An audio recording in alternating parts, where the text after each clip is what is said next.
ಕೇಳಕ್ಕೆ ಬಯಸ್ತೀನಿ. ಸನ್ಮಾನ್ಯ ಸದಸ್ಯರಿಗೆ ಉತ್ತರವನ್ನ ಒದಗಿಸಲಾಗಿದೆ. ಕೊಟ್ಟಿದ್ದಾರೆ ಅಧ್ಯಕ್ಷರೇ. ಇದರ ಉಪ್ಪಿಲ್ಲ ಉರುಳಿಲ್ಲ. 5 ಕೋಟಿದ 638 ಉಪ್ಪು ಹುಳಿ ಏನೂ ಇಲ್ಲ. ಹಂಗಾಗಿ 638 ಕಿಲೋಮೀಟರ್ ಇದೆ ಜಿಲ್ಲಾ ರಸ್ತೆಗಳು. ನೀವು 5 ಕೋಟಿ ಕೊಟ್ಟರೆ ನಾವು ರಿಪೇರಿ ಮಾಡ್ತೀವಿ ಸಾಧ್ಯನಾ? ನಾನು ಏನು ಹೇಳಕ್ ಬಯಸ್ತೀನಿ ಅಂದ್ರೆ, ಈಗಾಗಲೇ 3 ವರ್ಷ ಕಳೀತಾ ಬಂದಿದೆ. ಜನಗಳ ಮುಂದೆ ಹೋಗ್ಬೇಕಬಾರ್ದ ನಾವು? ಈಗ ಬಸ್ ಕೊಟ್ಟಿದ್ದಾರೆ, ರೆಡ್ಡಿ ಅವರು ಸಾಕಷ್ಟು ಬಸ್ ಕೊಟ್ಟಿದ್ದಾರೆ, ಖುಷಿ ಆಗ್ತದೆ. ರಸ್ತೆನೇ ಇಲ್ಲ ಓಡಾಡಕ್ಕೆ. ಏನ್ ಮಾಡ್ಬೇಕು ನಾವು? ಈಗ ನಾವು ಕಳೆದ ಬೆಳಗಾಂನಲ್ಲೂ ಬಹಳಷ್ಟು ಇದ್ರ ಬಗ್ಗೆ ಚರ್ಚೆ ಮಾಡಿದೀವಿ. ರಸ್ತೆಗೆ ದಯಮಾಡಿ ಈ ಸರಿ 11,000 ಕೋಟಿ ಕೊಡ ಸಾಕಾಗಿಲ್ಲ. ಕೊನೆ ಪಕ್ಷ PWD 20,000 ಕೋಟಿ ಕೊಡಬೇಕು. ನೀವು 3 ವರ್ಷದಿಂದ ಗ್ರಾಂಟೇ ಕೊಟ್ಟಿಲ್ಲ ನಮಗೆ. ಹಾಗಾಗಿ ಕೊನೆ ಪಕ್ಷ ಒಂದೊಂದು ಕ್ಷೇತ್ರಕ್ಕೆ 200 ಕೋಟಿ ಕೊಡ್ಬೇಕು.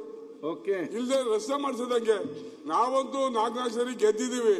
ಹೊಸಬರು ಕಾಂಗ್ರೆಸ್ನಲ್ಲಿ ದಳದಲ್ಲಿ ಬಿಜೆಪಿ ಮುಖ ತೋರ್ಸಕೈತದ ಸಚಿವರೇ? ಏನ್ ಮಾಡ್ಬೇಕು? ನಾವು ಕುಡಿಯೋ ನೀರು ರಸ್ತೆ ಕೊಡ್ತಿದ್ರೆ ಏನ್ ಮಾಡಕ್ ಸಾಧ್ಯ?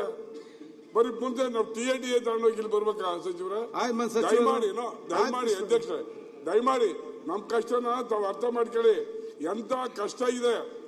ತಾವೇ ಒಂದ್ಸರಿ ಆ ದೇವಸ್ಥಾನಕ್ಕೆ ಬಂದಿದ್ರಿ, ಒಯ್ಯ ಮಾಡಿಸಿದ್ರ ಮೇಲೆ ಅಲ್ಲಿ ಯಾರು ತಿರ್ಗಾಡಕ್ ಆಗ್ತದೆ ಸಚಿವರೇ? ನೀವು ಹೋಗಿದ್ರಿ, 10 ಕೋಟಿ ಏನೋ ಕೊಟ್ಟಿದ್ದೀರಿ, 10 ಕಿಲೋಮೀಟರ್ ಆಗಿದೆ. ಇನ್ನು ಮಿಕ್ಕಿದ್ದು ಓಡಾಡೋದು.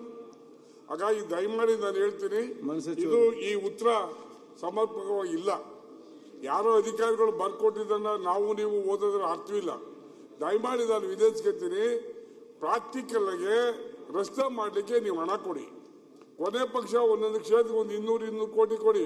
ಅಲ್ಲ, ಈಗ ಯಾತಿ ನಾನು ಒತ್ತಾಯ ಮಾಡಿ ಹೇಳ್ತೀನಿ ಅಂದ್ರೆ, ನೀವು ನಿಮ್ಮ ಪಾರ್ಟಿಯವರು 55 ಕೋಟಿ ಕೊಟ್ರಿ, ನಮ್ಗೆ 25 ಕೋಟಿ ಕೊಟ್ರಿ. ನಾವು RDP ದೇವಸ್ಥಾನಕ್ಕೆ ಸಮುದಾಯಕ್ಕೆ ಆಯ್ಕೊಂಡಿದ್ವಿ. ಏನು ಮಾಡಕ್ಕೆ, ರಸ್ತೆ ಮಾಡಕ್ಕಾಗಿ. ಆಯ್ತು, ಅದನ್ನ ಚರ್ಚೆ ಬಜೆಟ್ ಅಲ್ಲಿ ಮಾಡಿ. ಪ್ರಶ್ನೆ ಅದನ್ನ ಕೇಳಿ.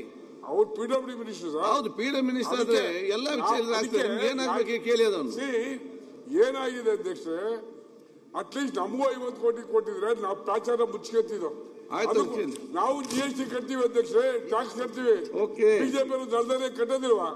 ಸರಿ, ಮತ್ತೆ ಯಾಕೆ ಅನ್ಯಾಯ ಮಾಡೋದು ನೀವು ನಮ್ಗೆ? ಅದ್ರ ಬಗ್ಗೆ ನೀವು ನಮ್ಮ ಪರ ನಿಲ್ಬೇಕು, ಅವ್ರ ಪರ ನಿಂತು ಆಯ್ತದ? ಕೂತ್ಕೊಳ್ಳಿ. ಮಾನ್ಯ ಅಧ್ಯಕ್ಷರೇ, ಈಗ ಅವರು ನಮ್ಮ ಗಮನಕ್ಕೆ ತಂದ್ರೆ, ನಮ್ಮ ಪ್ರಕಾರ ಮೋಟ್ರೇಬಲ್ ಇದೆ, ಎಲ್ಲರೂ ಕಟ್ಟಿದ್ರೆ ನಮ್ಮ ಗಮನಕ್ಕೆ ತಂದ್ರೆ ಅದು ರಿಪೇರಿ ಮಾಡುವಂತ ಪ್ರಯತ್ನ ಮಾಡ್ತೀವಿ. ಇನ್ನು 50 ಕೋಟಿ ಕೊಡೋದು 25 ಕೊಡೋದು ಅದು ಸರ್ಕಾರ ನಿರ್ಧಾರ ಮಾಡಿದೆ. ಸೊ ಅದ್ರ ಬಗ್ಗೆ ಚರ್ಚೆ ಮಾಡೋಣ. ಸರ್ಕಾರ ನೀವೇನು, ಯು ಆರ್ ದಿ ಗವರ್ಮೆಂಟ್. ಇಲ್ಲ, ನಮ್ಮ ಮೇಲೆ ತಾವೇ ಸರ್ಕಾರ. ಚರ್ಚೆ ಬೇಡ. ಈಗ ವೆಂಕಟ ಶಿವರೆಡ್ಡಿ ಇರಿ, ದಯಮಾಡಿ ಅಧ್ಯಕ್ಷರೇ, ಅವ್ರು ಹೇಳಿ ರಿಪ್ಲೈ ಮಾಡಿ. ನಮ್ಮ ಗಮನಕ್ಕೆ ಅಲ್ಲಿ ಓಡಾಡಕ್ಕೆಲ್ಲ ಅವ್ರು ಏನ್ ಹೇಳಿದ್ದಾರೆ? ಅಲ್ಲಿ ರಸ್ತೆಯನ್ನು ಸರಿ ಅವ್ರ ಗಮನಕ್ಕೆ ಸರಿಪಡಿಸಿಕೊಡಿದ್ರು ಅಂತ ಹೇಳಿದ್ದಾರೆ. ಇನ್ನೇನ್ ಹೇಳ್ಬೇಕು? ನಾನ್ ತರಕೈತದ? ಅದಕ್ಕೊಬ್ಬ ಎಕ್ಸಿಕ್ಯೂಟಿವ್ ಇಂಜಿನಿಯರ್ ಇರ್ತಾರೆ, ಅಸಿಸ್ಟೆಂಟ್ ಇಂಜಿನಿಯರ್ ಇರ್ತಾರೆ. ಒಂದು ಮೀಟಿಂಗ್ ಕನ್ವೆ ಮಾಡಿ, ನಾನು ಭಾಗವಹಿಸ್ತೀನಿ. ಆಯ್ತು, ಮೀಟಿಂಗ್ ಕನ್ವೆ ಮಾಡಿ ದಯಮಾಡಿ ಖಂಡಿತ ನಾನು ಭಾಗವಹಿಸ್ತೀನಿ. ಖಂಡಿತ ಅವ್ರ ಜೊತೆ ಸಭೆ ಮಾಡ್ತೀವಿ. ಖಂಡಿತ. ಓಕೆ. ವೆಂಕಟ ಶಿವರೆಡ್ಡಿ.